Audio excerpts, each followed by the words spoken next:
찬송가 421장 찬양하도록 하겠습니다. 내가 예수 믿고서. 찬송가 421장입니다.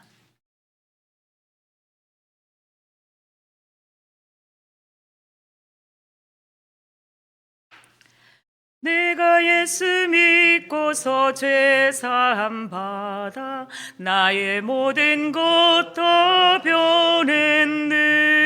지금 내가 가는 길 천국길이요 주의 피로 내 죄가 씻겼네.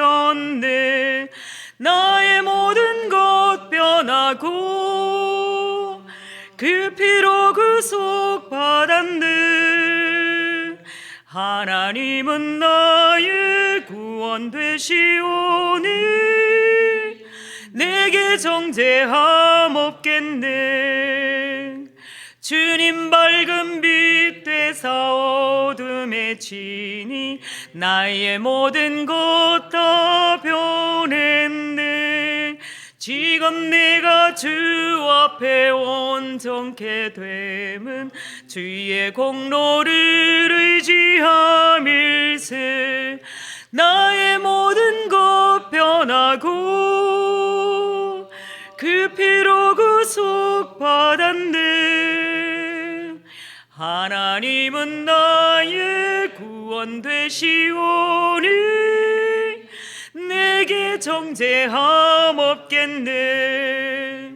내게 성령이 임하고 그 크신 사랑 나의 맘에 가득 채우며 모든 공포 내게서 물리치시니 내 맘 항상 주 안에 있겠네.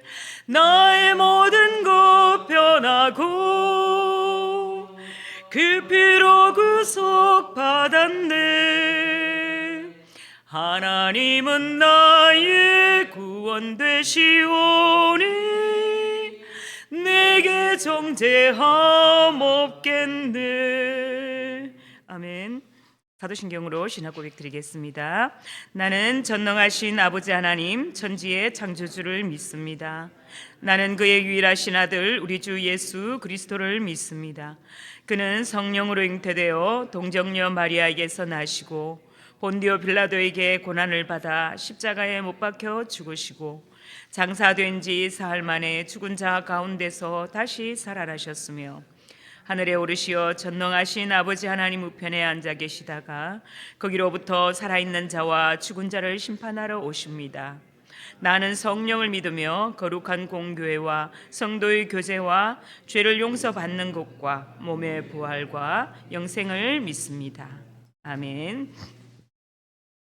오늘 하나님의 말씀은 요한복음 8장 31절에서 41절 말씀입니다. 요한복음 8장 31절에서 41절 말씀 한 절씩 교독하도록 하겠습니다. 그러므로 예수께서 자기를 믿은 유대인들에게 이르시되 너희가 내 말에 거하면 참으로 내 제자가 되고 진리를 알지니 진리가 너희를 자유롭게 하리라. 그들이 대답하되 우리가 아브라함의 자손이라 남의 종이 된 적이 없거늘 어찌하여 우리가 자유롭게 되리라 하느냐. 예수께서 대답하시되 진실로 진실로 너희에게 이르노니 죄를 범하는 자마다 죄의 종이라. 종은 영원히 집에 거하지 못하되 아들은 영원히 거하나니 그러므로 아들이 너희를 자유롭게 하면 너희가 참으로 자유로우리라.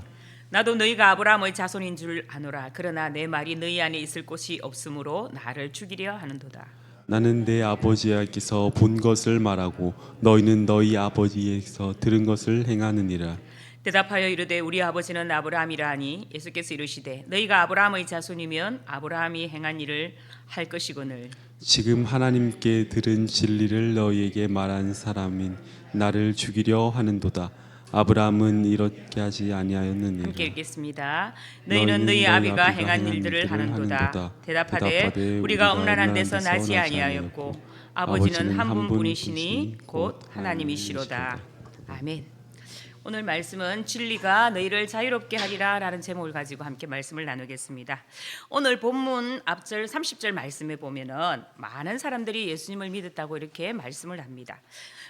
당시 예수님의 이 탁월한 말씀의 가르침을 듣고 많은 사람들이 믿기는 했지만 전적으로 예수를 하나님의 아들로 이렇게 믿고 따르는 참된 신앙을 가진 사람은 얼마 안 되는 것으로 보입니다. 따라서 예수님께서는 진정으로 자신을 따르는 제자는 없었기에 곧이어 본문 말씀을 이렇게 주신 것입니다. 본문 시작부에서 보면 이제 예수님은 자신을 믿은 유대인들과 대화를 이렇게 시작합니다. 31절 말씀에 보면 주님은 당신을 믿는 유대인들을 향하여 너희가 내 말에 거하면 참 내 제자가 되고라고 이렇게 말씀을 하셨습니다. 자, 그들 대부분은 주님을 메시아로 믿되 주님의 영생에 대한 진리의 말씀에는 전혀 관심이 없고 주님을 정치적인 메시아 또 이 땅의 문제를 해결해 주시는 세속적인 메시아로 이렇게 믿고 있었던 것입니다. 그래서 주님은 당신의 진리의 말씀에 가는 자만이 당신의 참된 제자가 될 수 있었다고 이렇게 말씀을 하고 계십니다. 예수님은 자기를 믿는 유대인들에게 진리를 알지니 진리가 너희를 자유롭게 하리라 라는 하도로 이렇게 시작을 하십니다. 이 말은 즉시 듣고 있던 유대인들은 격분하게 만들었습니다. 유대인들은 비록 정치적으로 외세에 속박되어 있는 처지였을지라도 영적으로는 우월의식이 아주 강했던 그런 민족이죠. 진리란 무엇일까요? 진리는 그리스도 자신을 말씀하시죠. 그리스도께서 가르치신 천국과 영생에 대한 내용이기도 하고요. 그리스도의 십자가 복음의 진리를 우리는 진리라고 이렇게 말씀을 합니다. 그리스도를 영접하고 그리스도의 말씀에 거하는 생활을 하면 그리스도를 올바로 알게 되고 또 그분이 교훈하고 약속하신 천국 구원의 영생의 비밀을 이렇게 알게 됩니다. 또 십자가의 복음의 진리를 알게 되어서 영생을 얻게 하는 이렇게 지혜를 또 얻게 합니다. 주님은 이렇게 진리를 알게 된 사람들은 자유를 누리게 된다고 이렇게 하셨습니다. 이 자유는 영원하고 참된 자유 그리고 이 땅에서 얻을 수 없는 자유를 말씀하시는 것이죠. 우리가 예수님께서 진리가 너희를 자유케 하리라는 말씀을 이해하지 못하고 엉뚱한 반응을 보이게 됩니다. 33절 말씀에 보면 그들은 우리가 아브라함의 자손이라 남의 종이 된 적이 없거늘 어찌하여 우리가 자유케 되리라 하느냐라고 이렇게 따집니다. 여기서 아브라함의 자손이라고 말하는 것은 자신들이 하나님이 택하신 선민임을 강조하는 것이죠. 그들은 지금껏 유대인들은 아브라함의 자손으로서 누구의 종된 적이 없었으므로 풀려날 필요도 없다라고 이렇게 말을 하고 있는 것이죠. 이스라엘은 주전 586년에 바벨론에 의해서 멸망당한 이후부터 약 600년간의 외세로부터 이렇게 자유롭지 못했고 또 당시에도 로마 속국의 상태에 있었습니다. 언약의 상징인 땅도 빼앗겼고 성전도 파괴되고 백성은 포로로 잡혀갔습니다. 이 모든 근본적인 원인은 어디에 있었을까요? 그들이 하나님을 떠났기 때문입니다. 하나님을 버렸던 것이죠. 그럼에도 하나님은 늘 그들을 압제와 포로의 현실에서 풀어서 자유를 주셨습니다. 현재 그들은 로마의 압제와 고통 속에서 해방을 가져다 줄 이렇게 메시아에 목말라 하고 있는 그런 상태입니다. 34절부터 36절까지 말씀에 주님은 먼저 그들이 죄에 종된 상태임을 알려주셨습니다. 유대인들의 실상은 죄에 종된 상태이지만 자신들을 자유하다고 스스로 속이고 있었던 것입니다. 예수님은 유대인들이 이러한 모습이 죄에서 비롯된 허영이고 또 자기 기만이라는 사실을 대화를 통해서 이렇게 드러내는 것이 이렇게 시작하셨습니다. 즉 주님이 주시려는 자유는 유대인들이 자랑하는 유대교를 자유롭게 믿는 자유가 아니라 각 사람을 죄의 종된 상태에서 자유롭게 해준다는 의미임을 가르쳐 주신 것입니다. 예수님은 유대인들의 말에 부정하지 않으시고 너희가 아브라함의 자손인 줄 아노라라고 말씀하시면서 그들의 말을 이해하는 듯합니다. 그리고 예수님 자신은 오히려 아브라함보다 높은 하나님으로부터 왔다고 이렇게 밝히십니다. 예수님은 죄의 속박으로부터의 자유를 설명하시기 위해서 아브라함의 두 아들인 이스마엘과 이삭의 이야기를 비유로 드셨습니다. 35절 말씀에 종은 영원히 집에 거하지 못하되 아들은 영원히 거하나니 라는 말씀은 여종 하갈에게서 난 이스마엘이 결국 집에서 쫓겨났지만 자유로운 여인에게서 난 아들 이삭은 상속을 받아서 영원한 아버지의 집에 머물던 사실을 이렇게 상기시켜 주는 것입니다. 이것은 죄의 종으로 사는 사람은 하나님 집에 영원히 머물 수가 없지만 아들로서 죄로부터 자유롭게 된 사람은 영원한 거처를 얻는다는 영적 진리를 이렇게 가르쳐 주는 것입니다. 이어서 예수님은 36절에 아들이 너희를 자유롭게 하면 너희가 참으로 자유로우리라 라고 선언하셨습니다. 이 말씀은 죄의 노예로 살아가는 사람들에게 오직 아들이신 예수 그리스도를 통해서만 영원하고 진정한 자유를 얻을 수 있다는 것을 말씀하고 있는 것입니다. 하지만 이 진리를 듣는 많은 사람들은 자신이 죄의 종이 아니라고 여기며 분노하고는 합니다. 이러한 반응은 자신이 죄의 속박 아래 있다는 사실을 깨닫지 못하는 인간의 어리석음을 단적으로 이렇게 보여주는 것입니다. 37절부터 47절까지는 예수님의 거듭되는 가르침에도 불구하고 밤을 열고 진리를 받아들이지 않는 유대 종교 지도자를 향한 예수님의 폭탄적인 선언들을 이렇게 보여줍니다. 그들은 아브라함의 자손으로 이렇게 갖춰야 할 도덕적 믿음에 전혀 관심이 없고 다만 혈통을만 내세워서 서민의식의 특권을 자부심만으로 살아가고 있는 것입니다. 그러니까 아브라함의 믿음을 상속받지 못했다고 볼 수가 있는 것이죠. 아브라함의 믿음의 특징은 하나님의 집에서 영원히 거하며 상속받는 것입니다. 즉 그들은 예수님께서 제시하신 하나님의 계시의 말씀을 수용하지 않았으며 하나님의 독생자를 죽이려 한 것이었습니다. 그들이 진정 아브라함의 자손이었더라면 아브라함의 참된 자손이었던 예수님과 이렇게 일치했어야 했을 것입니다. 그러나 그들은 그렇지 못했던 것이죠. 38절 말씀을 보면 나는 내 아버지에게서 본 것을 말하고 너희는 너희 아비에게서 들은 것을 행하느니라 라고 말씀합니다. 38절에 너희 아비는 이라는 표현이 있죠. 즉 그들의 아버지는 죄의 근세로서 그들을 종으로 부리는 44절에 의하면 마귀라고 이렇게 표현이 되어 있습니다. 유대교의 전통에 따르면 아브라함의 자손은 어떤 사람이냐면 선한 눈을 가지고 또 겸허한 영혼을 가졌고 겸손한 마음을 가진 사람이 아브라함의 자손이다라는 특징을 가지고 있다고 이렇게 알려져 있습니다. 예수님을 죽이려는 이 유대인들의 행동은 이런 아브라함의 자손 다음과는 전혀 거리가 먼 것이라고 볼 수가 있죠. 이처럼 예수님을 배척하고 죽이려 한 그들의 모습은 스스로 아브라함의 자손이라고 주장하는 것이 얼마나 모순적인가를 이렇게 명확히 드러냅니다. 그렇다면 우리는 아브라함의 어떤 신앙의 모범을 이렇게 본받아야 할까요? 그것은 바로 그의 믿음입니다. 말씀에 의지하여 본토 친척 아비 집을 떠났고 자녀를 생산할 수 없음을 알고도 이삭을 낳게 해주시겠다는 하나님의 말씀을 믿음으로 이삭을 얻었습니다. 그리고 말씀의 실천입니다. 아브라함은 전적으로 하나님의 헌신하는 신앙의 모범을 보였습니다. 하나님의 독생자 이삭을 바칠 것을 명령했을 때 그는 주저없이 그 명령대로 행하고자 했습니다. 신앙생활이란 전지전능하신 하나님의 약속과 또 말씀을 믿고 사는 것이 우리가 신앙생활이라고 말합니다. 우리 성도들은 다 아브라함의 이 참된 믿음의 자손들입니다. 그러므로 범사에 아브라함의 믿음의 본을 받아서 이렇게 닮아가야 될 줄로 믿습니다. 41절 말씀에 보면 유대인들이 주님의 말씀에 다시 반박하는 내용이 나옵니다. 41절에 너희는 너희 아비가 행한 일들을 하는도다. 대답하되 우리가 엄난한 데서 나지 아니하였고 아버지는 한 분뿐이시니 곧 하나님이시로다 이렇게 말씀합니다. 그들은 주님이 자신들을 향해서 조상 아브라함의 믿음의 행사를 담지 않았다고 책망하시자 기분이 몹시 상했습니다. 그래서 이번에는 한 걸음 더 나아가서 자신들이 하나님께로서 난 자녀들이라고 주장을 하게 됩니다. 우리가 음란한 데서 나지 아니하였고 아버지는 한 분뿐이시니 곧 하나님이시로다. 음란한 데서 나지 않았다는 말은 우상 숭배를 하는 이방인들과 같지 않다는 그런 의미입니다. 유대인들은 자신들이 아브라함의 후손이기 때문에 이렇게 자동적으로 하나님의 백성이라고 생각했지만 예수님은 그들의 삶의 열매가 아브라함의 믿음과 다르다고 지적하신 것입니다.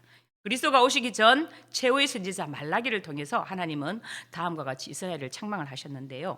말라기 2장 11절 말씀에 보면 유다는 거짓을 행하였고 이스라엘과 예루살렘 중에서는 가증한 일을 행하였으며 유다는 여호와께서 사랑하시는 그 성결을 욕되게 하여 이방인 신과 딸과 결혼하였으니 라고 이렇게 말씀되어 있습니다. 말하자면 말라기 선지자 시대의 이스라엘은 하나님의 자녀로서의 성결을 완전히 상실했다는 것입니다. 그리고 당시의 유대인들은 또 어떠했겠습니까?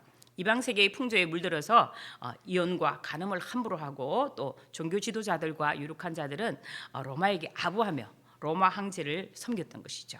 그래서 그들은 빌라도에게 그리스도를 십자가에 이렇게 못 박으라고 외칠 때 가이사 외에는 우리가 왕이 없다 이렇게 표현을 하게 됩니다.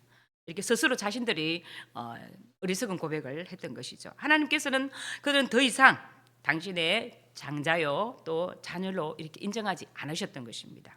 오히려 이방 민족들을 그리스도를 통해서 당신의 자녀로 삼으셨습니다. 그래서 오늘날 우리도 하나님의 자녀가 되는 축복을 얻게 된 것입니다.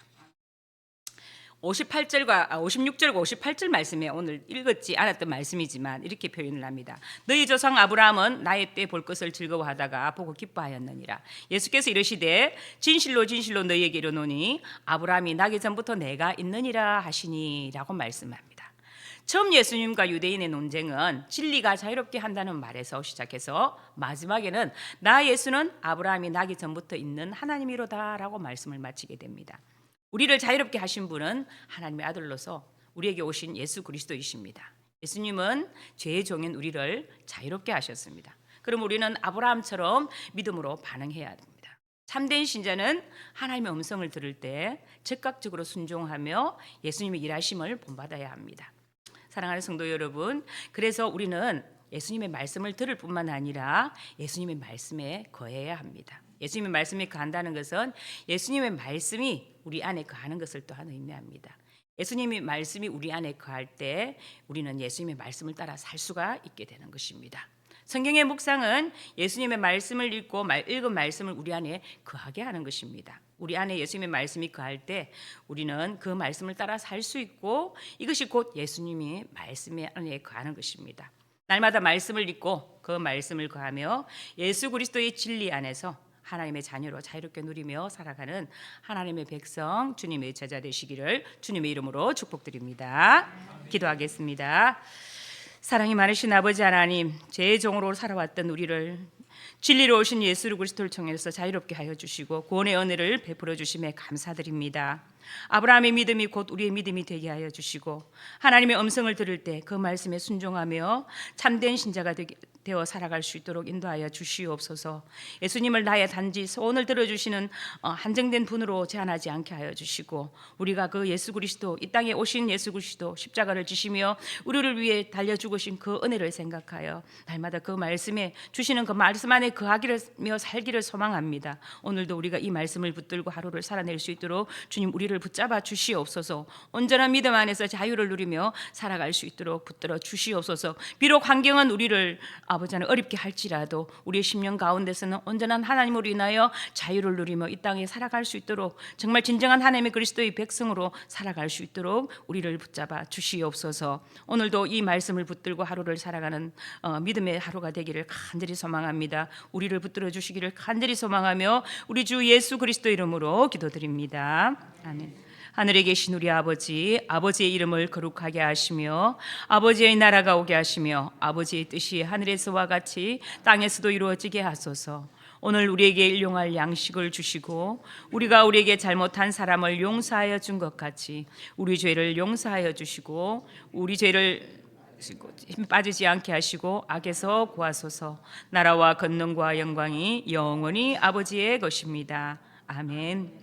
오늘 기도의 제목을 나누겠습니다. 주일 예배와 자녀를 위해서 전 성도가 주일 성수하며 예배를 통해서 하나님 임재를 경험하도록 예배를 인도하는 사역자와 찬양대 봉사자들이 즐거이 헌신하는 주일이 되도록 매주 등록하는 인원이 많아지고 새 가족들이 성장하고 소그룹 목장 안에서 잘 청창하도록 또 수험생과 취업준비생들과 군복무와 타지에 있는 자녀들을 강건하게 지켜주시도록 또 미취학 아동들과 영아들에게 건강과 지혜를 주시도록 또 결혼 정년기에 있는 청년들에게 배우자를 허락하시고 결혼 후 자녀를 가지기를 원하는 가정의 태의 문을 열어주시고 건강하게 출산할 수 있도록 위해서 오늘 기도 제목 가지고 함께 주여 외치고 기도하겠습니다. 주여! 살아계신 아버지 하나님, 오늘도 아버지